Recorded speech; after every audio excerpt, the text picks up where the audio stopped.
الحمد لله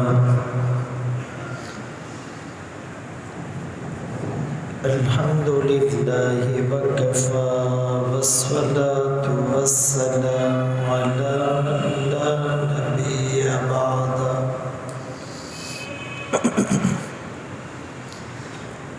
أما بعد فأعوذ بالله من الشيطان الرجيم. بسم الله الرحمن الرحيم.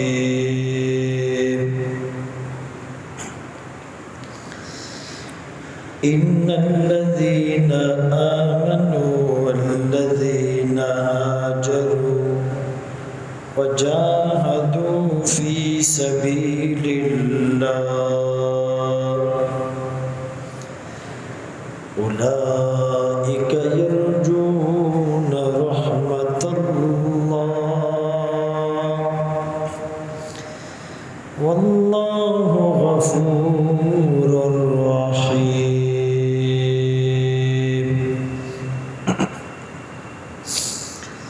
وقال النبي صلى الله عليه وسلم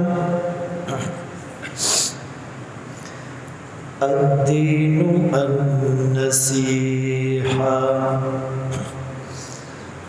أو كما قال عليه الصلاة والسلام. صدق الله مولانا العظيم وصدق رسوله النبي الأمي الهاشمي المدني الكريم، ونحن على ذلك لمن الشاهدين والشاكرين، والحمد لله رب العالمين.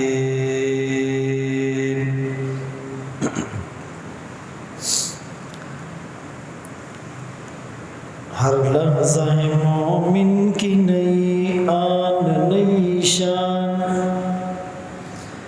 کردار میں گفتار میں اللہ کی برہان، قہاری و غفاری و قدوسی و جبروت،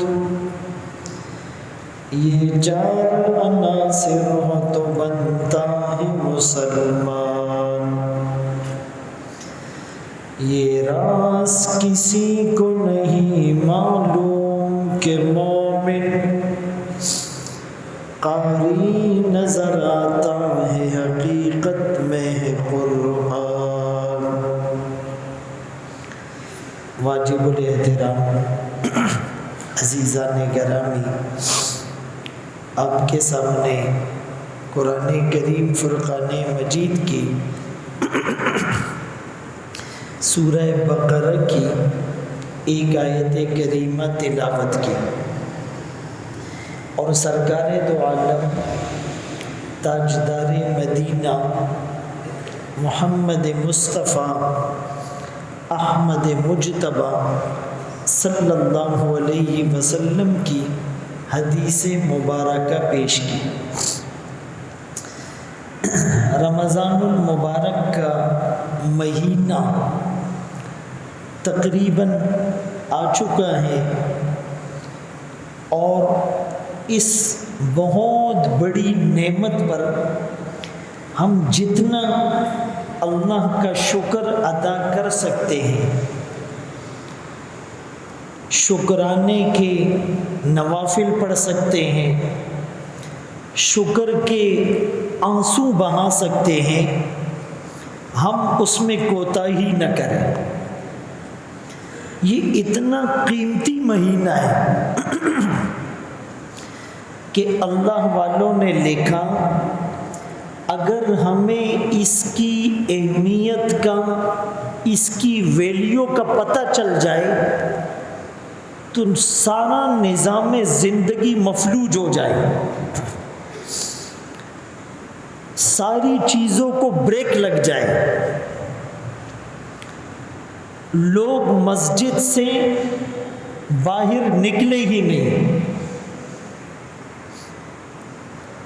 امام شافعی رحمۃ اللہ علیہ نے اسی لیے تو فرمایا کہ رمضان اور قرآن یہ دونوں چیزیں اللہ نے جو اس امت کو دی، ایک یقین سا ہو چلا کہ اللہ اس امت کی بخشش ضرور فرمائے گا۔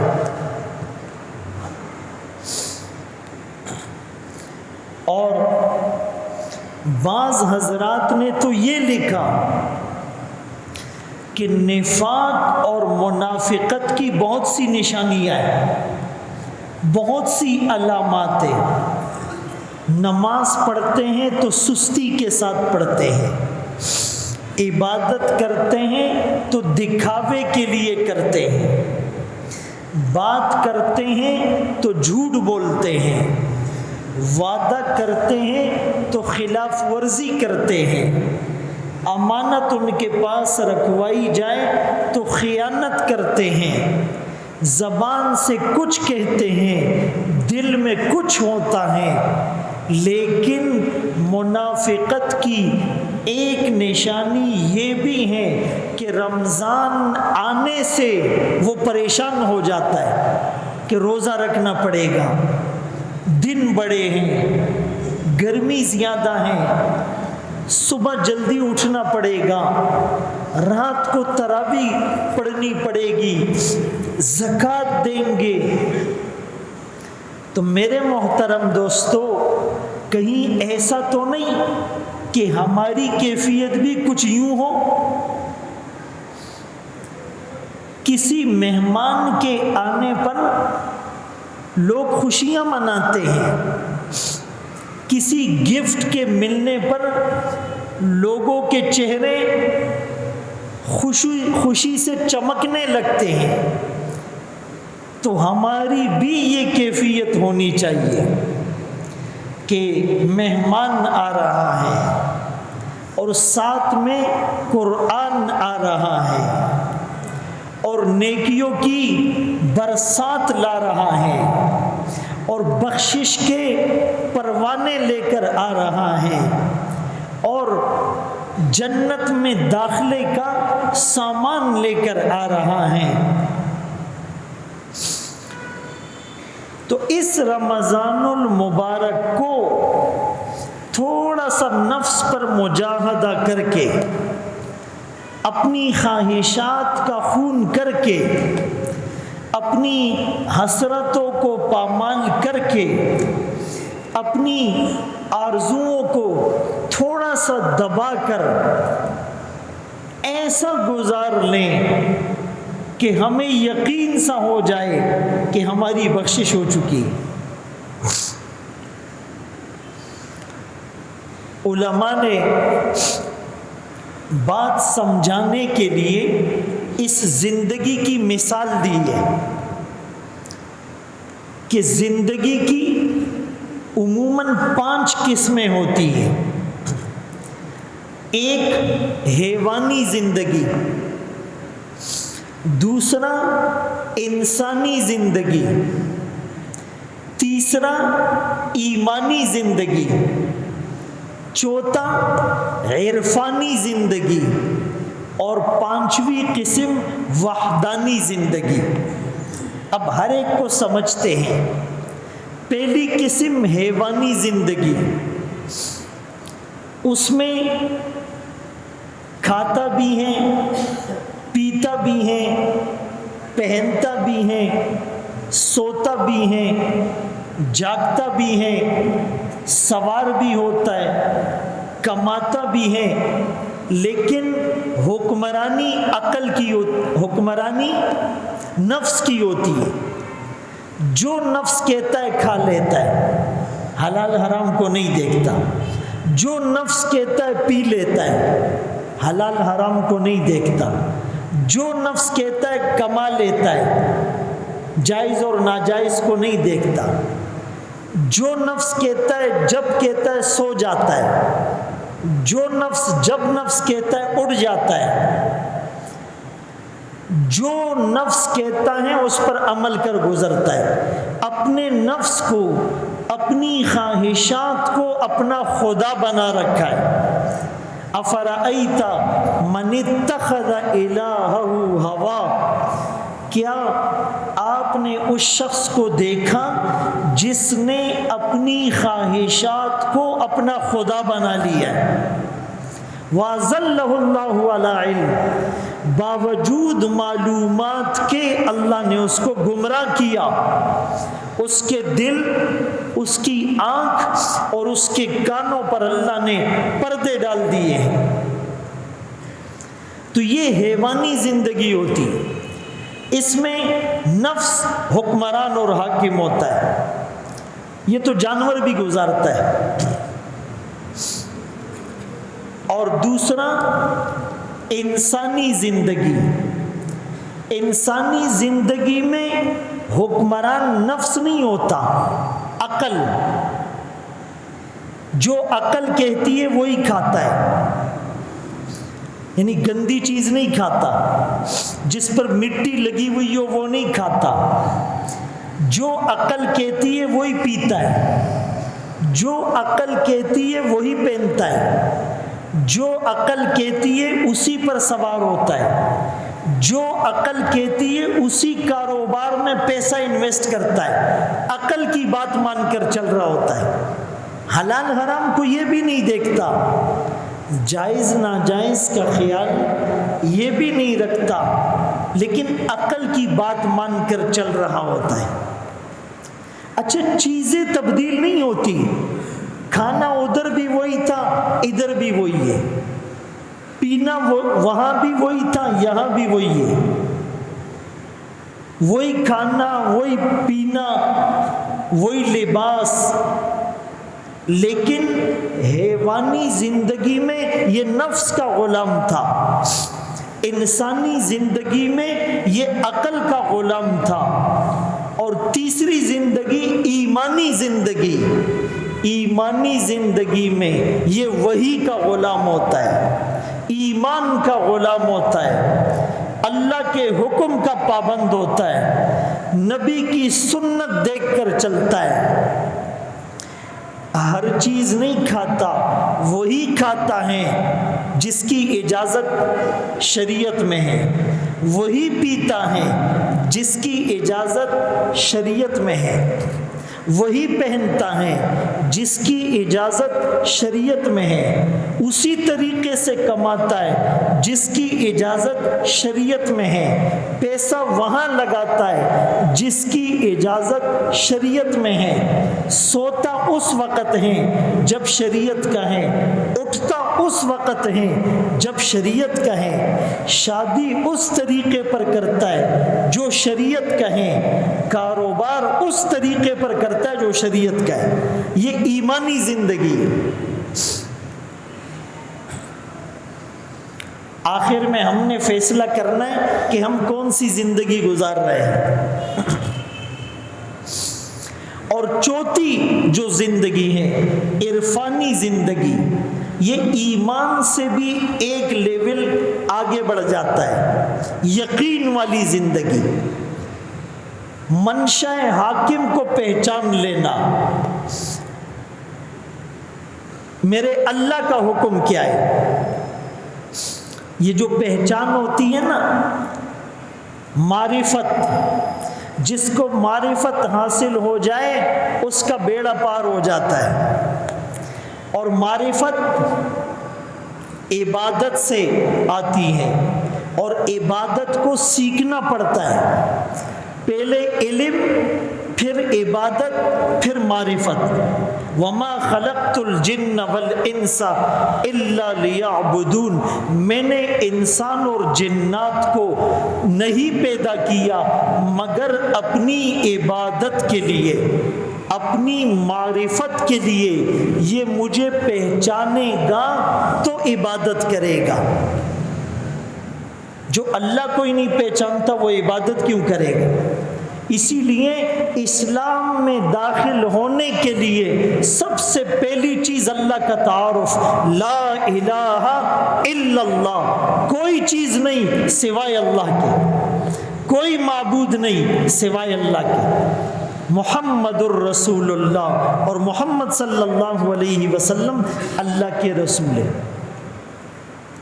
بھائی ایک آدمی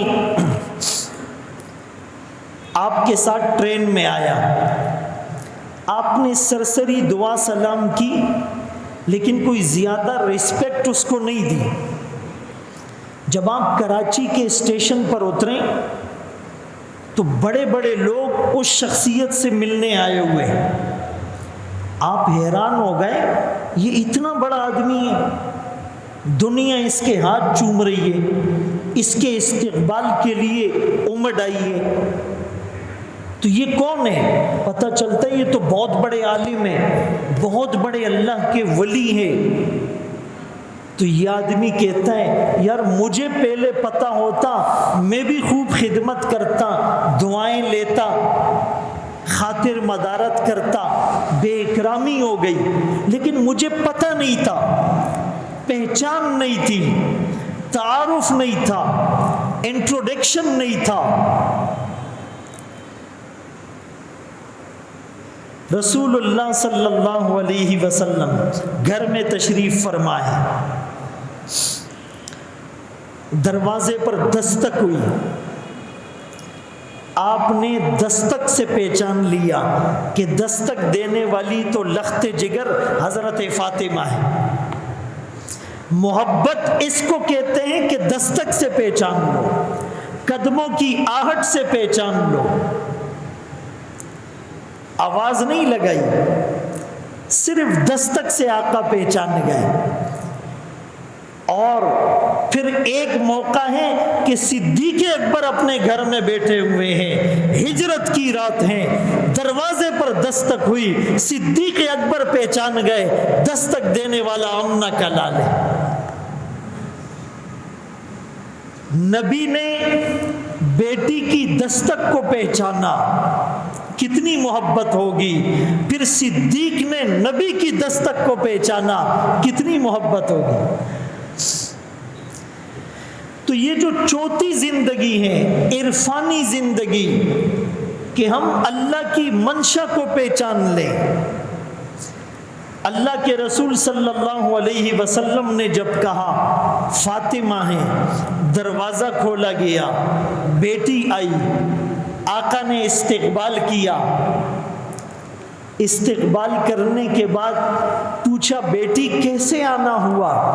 کہنے لگی آپ کے پاس کچھ غلام آئے ہیں، کچھ قیدی آئے ہیں، کچھ غنیمت کا سامان آیا ہے، کام کرتے کرتے میرے ہاتھوں پر گھٹے پڑ گئے، مشکیزہ بھر کر لاتے لاتے میرے کندھوں پر نشان پڑ گئے، فاقے کی وجہ سے قوا کمزور ہو گئے، گویا کہ تنگ دستی بھی ہے، تکلیف بھی ہے اور تھکاوٹ بھی ہے، میں تھک جاتی ہوں، گھر کے کام بھی کرتی ہوں، باہر کے کام بھی۔ یہ کون کہہ رہی ہے؟ جو آمنہ کی لاڈلی، آمنہ کے لال کی لاڈلی ہے، جو سیدۃ نساء اہل الجنہ ہیں، جنت کی عورتوں کی سردار ہیں، جنت کے جوانوں کے سردار کی ماں ہیں، جو حضرت علی رضی اللہ عنہ کی گھر والی ہیں۔ اللہ اکبر کبیرہ۔ تو میں عرض کر رہا تھا کہ 3 شکایتیں کی، تھکاوٹ بھی ہو جاتی ہے، تکلیف بھی ہے اور تنگ دستی بھی ہے۔ تو حکم کیا ہے کہ جب صدقہ کرو، جب مال خرچ کرو تو ابتدا کس سے کرو گے؟ اپنے گھر والوں سے۔ وَابْدَأْ بِمَنْ تَعُولُ۔ ایک آدمی ساری دنیا کو کھلاتا پلاتا ہے، گھر والوں کو خرچہ نہیں دیتا، یہ شریعت پر عمل نہیں کر رہا۔ تو حکم تو یہ تھا ابتدا گھر والوں سے کرو۔ یہاں پر آقا کھجورے اٹھا کر دے دیتے، ایک غلام خدمت کے لیے دے دیتے، کوئی سواری سہولت کی خاطر دے دیتے، لیکن آقا نے کیا کہا، بیٹی میں تجھے چند کلمات نہ سکھاؤں کہ تو وہ کلمات پڑھے گی تیرے سارے مسئلے حل ہو جائیں گے۔ 33 بار ہر نماز کے بعد سبحان اللہ کہنا، کیا کہنا ہے، اور 33 بار الحمدللہ، اور 34 بار اللہ اکبر پڑھنا۔ اب شریعت کا حکم بھی یہ تھا کہ آپ صدقات میں خرچ کرنے میں ابتدا گھر والوں سے کرو۔ اس وقت بیٹی کو دینا جائز تھا، لیکن عرفانی زندگی یہ تھی، اللہ کے حکم کو اور اللہ کی منشا کو آقا سمجھ گئے تھے کہ اس وقت یہ کھجوریں بیٹی کو دینے سے زیادہ بہتر ہیں مدینے کے یتیموں کو دے دی جائے۔ جب آدمی اس لیول پر آتا ہے، اس کو عرفانی زندگی کہتے ہیں۔ تو یہ پہچان والی زندگی ہوتی، آدمی رمضان کو پہچان لے، قرآن کو پہچان لے، ماں باپ کو پہچان لے، علماء کو پہچان لے، مسجد اور مدرسے کو پہچان لے، تبلیغ اور خانقاہ کو پہچان لے، اللہ کے ذکر کو پہچان لے، دعاؤں کو پہچان لے، مراقبے کو پہچان لے، اعتکاف کو پہچان لے، حج اور عمرے کو پہچان لے، سفید بالوں والے بزرگوں کی قدر کو پہچان لے، بیوی کے حق کو پہچان لے، ماں کے حق کو پہچان لے، اولاد کے حق کو پہچان لے، پڑوسی کے حق کو پہچان لے، اس کو کہتے ہیں عرفانی زندگی۔ اور پانچویں جو زندگی ہے وحدانی زندگی، کہ آدمی اپنی مرضی کو مولا کی مرضی میں فنا کر دے، اپنی کوئی ڈیمانڈ ہی نہیں، اپنی کوئی چاہت ہی نہیں، اپنی کوئی خواہش ہی نہیں، جس حال میں اللہ رکھے میں اس پر راضی۔ اس کو کہتے ہیں ایمانی زندگی، وحدانی زندگی۔ مجدد ملت حکیم الامت اشرف علی تھانوی رحمۃ اللہ علیہ سے کسی نے سوال کیا، حضرت زندگی کیسی گزر رہی ہے؟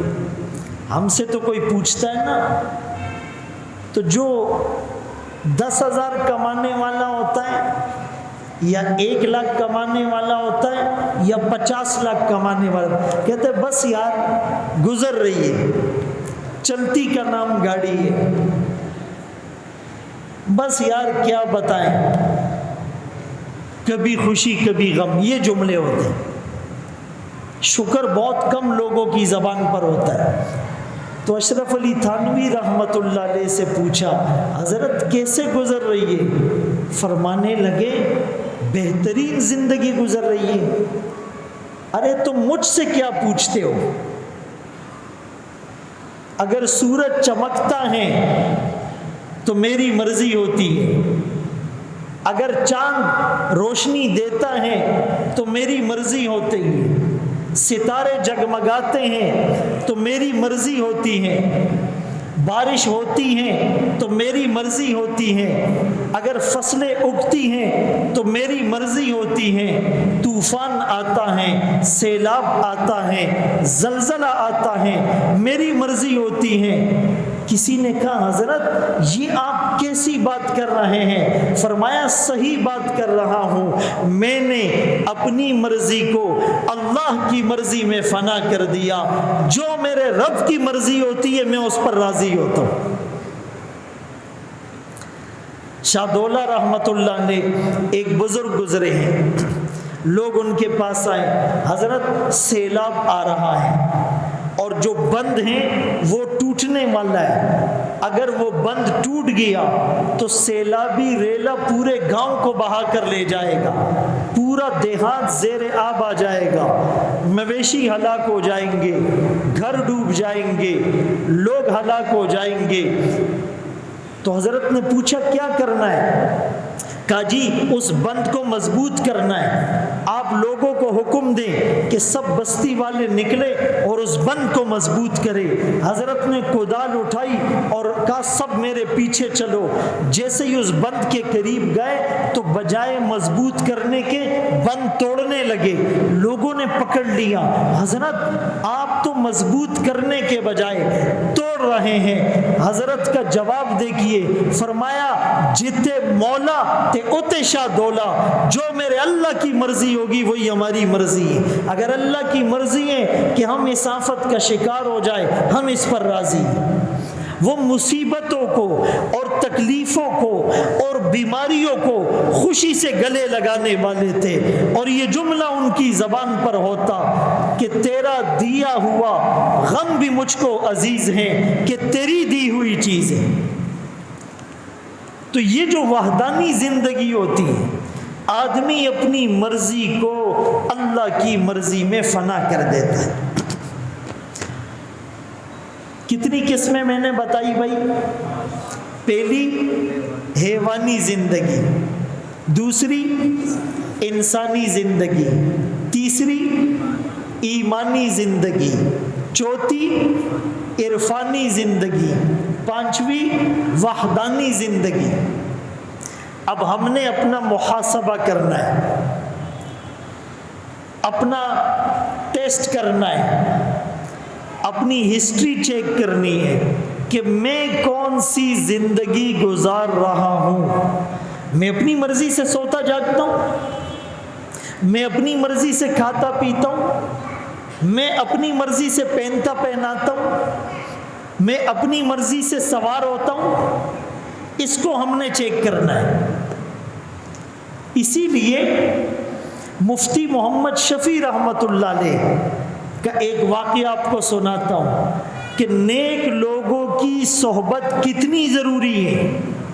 نیک لوگوں کی صحبت ہوگی تو شوال بھی اچھا گزرے گا، نیک لوگوں کی صحبت نہیں ہوگی تو رمضان بھی ضائع ہو جائے گا، نیک لوگوں کی صحبت ہوگی تو لیاری میں بیٹھ کر، پاکستان میں بیٹھ کر اللہ کا ولی ہوگا، نیک لوگوں کی صحبت نہیں ہوگی تو مدینے میں رہ کر بھی ولی نہیں بن سکتا۔ اسی لیے مفتی محمد شفیع رحمۃ اللہ علیہ جو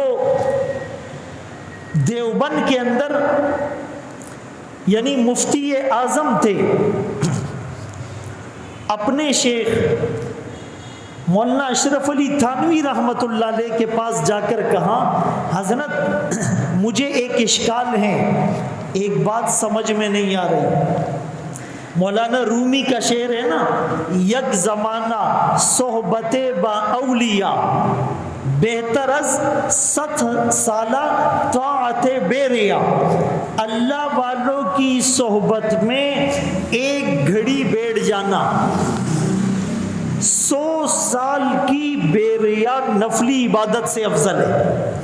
کہ یہ جملہ مجھے سمجھ میں نہیں آیا، 100 سالہ عبادت کتنی بڑی چیز ہے، اور اللہ والوں کی صحبت میں ایک گھڑی بیٹھنا اس سے بہتر۔ کہ یہ بات سمجھ میں نہیں آئی۔ کبھی کبھی مبالغہ ہو جاتا ہے، جس کو جس چیز سے زیادہ محبت ہوتی ہے وہ اس کی زیادہ تعریف کر جاتا ہے۔ ہو سکتا ہے کہ علامہ رومی نے تصوف سے زیادہ محبت اور فنائیت کی وجہ سے یہ جملہ کہہ دیا ہو، کچھ زیادتی کر دی ہو، مبالغہ کر دیا ہو۔ اشرف علی تھانوی رحمۃ اللہ علیہ فرمانے لگے اگر رومی مجھ سے پوچھتا تو میں اس کو یوں جواب دیتا، یک زمانہ صحبت با اولیاء بہتر از 100 سالہ طاعت بے ریا، کہ ایک گھڑی اللہ والوں کی صحبت 100 سال نہیں 1,00,000 سال کی بے ریا نفلی عبادت سے افضل ہے۔ اب ان کو فکر 100 سال کی تھی، حضرت نے کہا 1,00,000 سال سے بھی بہتر ہے۔ پھر سمجھانے کے لیے کہا وہ کیسے کہ آپ 1,00,000 نمازیں پڑھ لو، یہ گارنٹی نہیں ہے کہ جی سب قبول ہو گئی، اور آپ کا خاتمہ خیر پر ہوگا۔ حدیث پاک میں آتا ہے قیامت کے قریب ایسا زمانہ آئے گا یصبح مؤمنا یمسی کافرا، صبح آدمی مومن ہوگا شام کو کافر ہو جائے گا، شام کو مومن ہوگا صبح کافر ہو جائے گا، صبح کے تخت نشین شام کو مجرم ٹھہرے، ہم نے پل بھر میں نصیبوں کو بدلتے دیکھا۔ کا کوئی گارنٹی نہیں، لیکن جو اللہ والوں کی صحبت میں بیٹھتا ہے، حدیث میں آیا کہ وہ پاس بیٹھنے والا بھی محروم نہیں رہتا۔ وہ اپنے کسی کام سے آیا ہے لیکن ان کے پاس بیٹھ گیا، ان کے قریب بیٹھ گیا، ان کی صحبت میں بیٹھ گیا، ان کا فیس تھوڑا سا مل گیا کہ یہ اتنی مبارک مجلس ہیں، یہ اتنے مبارک لوگ ہیں کہ ان کے پاس صرف بیٹھنے والا بھی محروم نہیں ہوتا۔ اسی لیے شاہ عبد الغنی پھول پوری رحمت اللہ علیہ سے کسی نے پوچھا حضرت یہ صحبت کیوں ضروری ہے، اللہ والوں کے پاس بیٹھنا؟ اس کے بہت سے جواب ہیں۔ ایک تو قرآن کریم میں حکم ہے کونوا مع الصادقین، اللہ والوں کے ساتھ رہو، لیکن وہ فرمانے لگے کوئی صحابی نبی کی صحبت کے بغیر صحابی بن سکتا ہے؟ کہ نہیں۔ کوئی تابعی صحابی کی صحبت کے بغیر تابعی بن سکتا ہے؟ کہ نہیں۔ کوئی تبع تابعی کی صحبت کے بغیر تبع تابعی بن سکتا ہے؟ کہ بالکل نہیں۔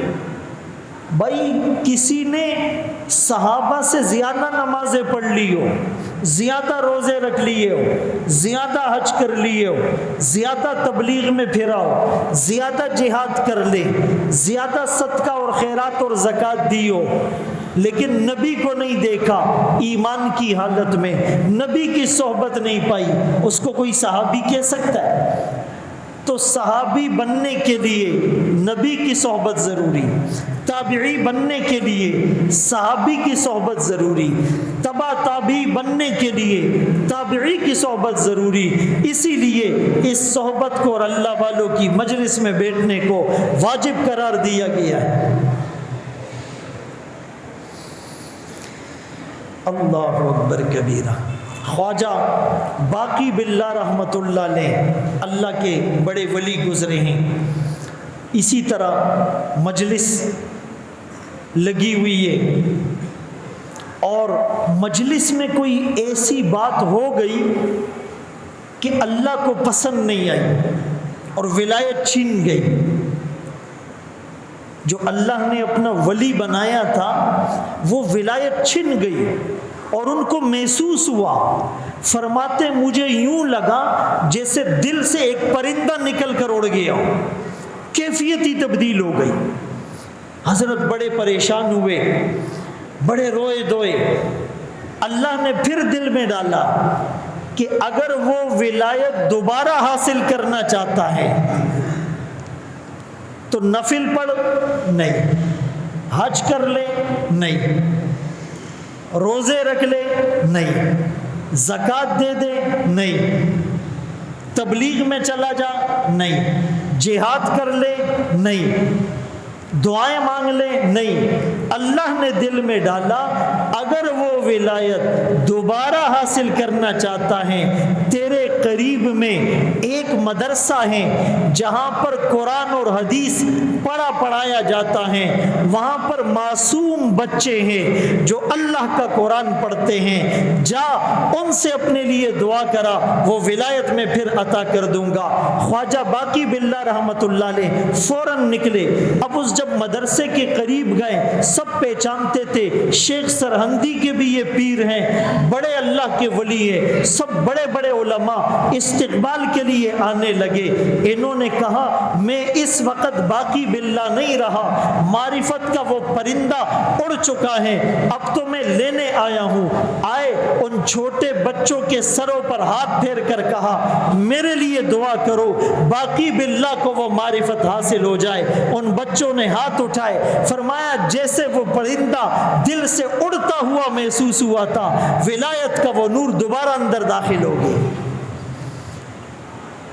اب یہاں ایک نقطے کی بات سمجھ لیں، اگرچہ جلال الدین سیوطی رحمۃ اللہ علیہ نے لکھا کہ کسی کو ولی بننا ہے تو بچوں کی کچھ عادات اور خصلتیں اپنا لے۔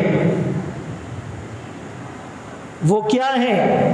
بچوں کی ایک عادت جو اللہ کو پسند ہے کہ ان سے کوئی چیز گم جائے رونا شروع کر دیتے ہیں۔